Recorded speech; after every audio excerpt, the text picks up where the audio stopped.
श्रीमद् भगवद गीता का राज विद्या योग नामक 9वां अध्याय में आप सभी का स्वागत है। इस अध्याय में भगवान श्री कृष्ण ने भक्ति को सर्वोच्च मार्ग बताया है। जो भी व्यक्ति जाति या दर्जा छोड़कर श्रद्धा और प्रेम से भगवान की उपासना करता है वह भगवान में विलीन हो जाता है। भगवान सब में समान है, परंतु भक्त उनके प्रिय होते हैं। सच्ची भक्ति से सभी पाप नष्ट होकर मोक्ष की प्राप्ति होती है। हे अर्जुन, मैं तुझसे ज्ञान और विज्ञान से युक्त अत्यंत गोपनीय ज्ञान बताता हूँ। इसे जानकर तू सब पापों और अशुभों से मुक्त हो जाएगा। यह ज्ञान राजगुह्य यानी अत्यंत गुप्त राजविद्या है। प्रत्यक्ष रूप से अनुभव करके जानने योग्य परम पवित्र धर्मानुसार करने में बहुत ही सरल और अविनाशी विद्या है। हे परंतप अर्जुन, जो व्यक्ति इस भक्ति मार्ग का धर्म में श्रद्धा नहीं रखते वे मुझे प्राप्त किए बिना जनन मरण के चक्र में घूमते रहते हैं।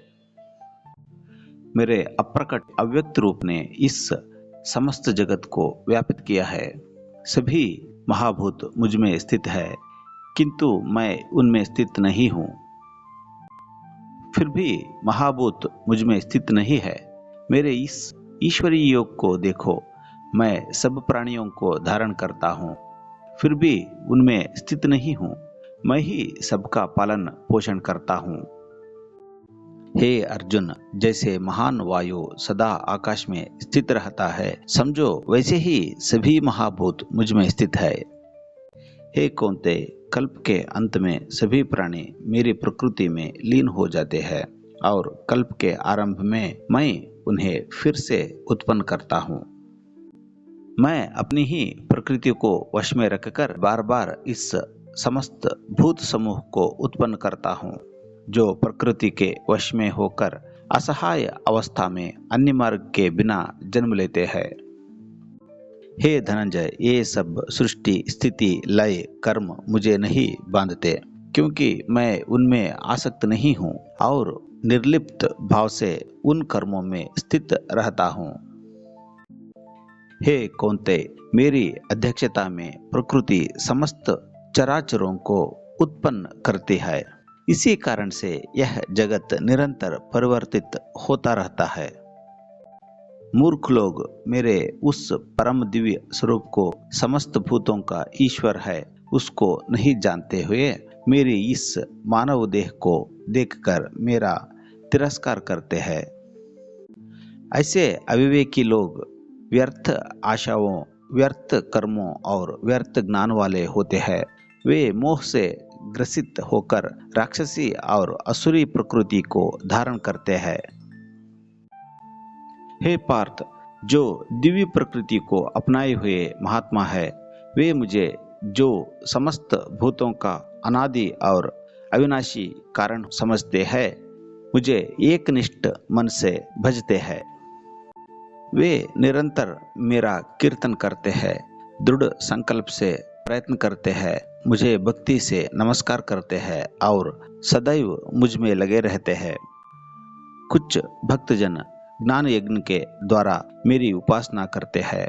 कोई मुझे एक रूप में पूजते हैं, कोई अनेक रूपों में, और कोई मुझे सर्वव्यापक विश्व रूप में देखते हुए मेरा पूजा करते हैं। मैं विधि विधान वाला विशेष यज्ञ हूँ। मैं स्वयं यज्ञ ही हूँ। पितरों को अर्पित की जाने वाली स्वधा मंत्र भी मैं हूँ। यज्ञ में उपयोग होने वाली औषधि समिधा वनस्पति पदार्थ भी मैं हूँ। यज्ञ में जपे जाने वाले मंत्र भी मैं हूँ। होम में डाला जाने वाला घूत भी मैं हूँ। यज्ञ की अग्नि भी मैं हूँ और अग्नि में अर्पित की जाने वाली हवी पदार्थ भी मैं हूँ। मैं ही इस संसार का पिता माता धारण करता और पितामह हूँ। मैं ही वेदों में जानने योग्य वस्तु हूँ। मैं ही पवित्र ओंकार, ऋग्वेद, सामवेद और यजुर्वेद सब मैं हूँ। मैं ही प्राणियों की गति, अंतिम लक्ष्य, पालन करता, प्रभु, साक्षी, निवास स्थान, शरण और सच्चा मित्र हूँ। मैं ही सृष्टि का उद्गम, प्रलय, आधार, धाम और अविनाशी बीज हूँ। मैं ही सूर्य के रूप में ताप देता हूँ। मैं ही वर्षा को रोकता हूँ और मैं ही उसे बरसाता हूँ। मैं ही अमरता और मृत्यु हूँ। हे अर्जुन, मैं ही सत्य और असत यानी प्रकट और अप्रकट दोनों हूँ। तीनों वेदों के जानने वाले, सोमपान करने वाले, पापों से शुद्ध हुए लोग यज्ञ करके स्वर्ग की प्राप्ति की इच्छा करते हैं। वे अपने पुण्य से इंद्रलोक को प्राप्त होकर स्वर्ग में देवताओं के दिव्य सुखों का भोग करते हैं। वे उस विशाल स्वर्गलोक का भोग करके जब उनका पुण्य समाप्त हो जाता है तो वे नश्वर लोक में लौट आते हैं। इस प्रकार त्रैविध्य धर्म का पालन करने वाले इच्छाओं में फंसे हुए लोग बार बार जन्म मृत्यु को प्राप्त होते हैं। जो भक्त मुझ में अनन्य भाव से निरंतर चिंतन करते हुए मेरी उपासना करते हैं, उस नित्ययुक्त भक्तों का योगक्षेम, जो नहीं है उसकी प्राप्ति और जो है उसकी रक्षा मैं स्वयं करता हूँ। हे कौन्ते, जो लोग श्रद्धा सहित अन्य देवताओं की पूजा करते हैं वे भी वास्तव में मेरी ही पूजा करते हैं, परंतु वे अज्ञान के कारण विधिपूर्वक नहीं करते। मैं ही सब यज्ञों का भोक्तार, फलों को स्वीकार करने वाला और सब यज्ञों का प्रभु हूँ, परंतु वे लोग मेरे तत्व को नहीं जानते। इसी कारण से वे अपने यज्ञों के सच्चे फल से वंचित रह जाते हैं। जो देवताओं की पूजा करते हैं वे देवताओं के लोक को प्राप्त करते हैं। जो पितृओं के पूजा करते हैं वे पितृलोक को जाते हैं। जो भूत प्रेतों की पूजा करते हैं वे उन्हीं के पास जाते हैं, परंतु मेरे उपासक मेरे पास आते हैं।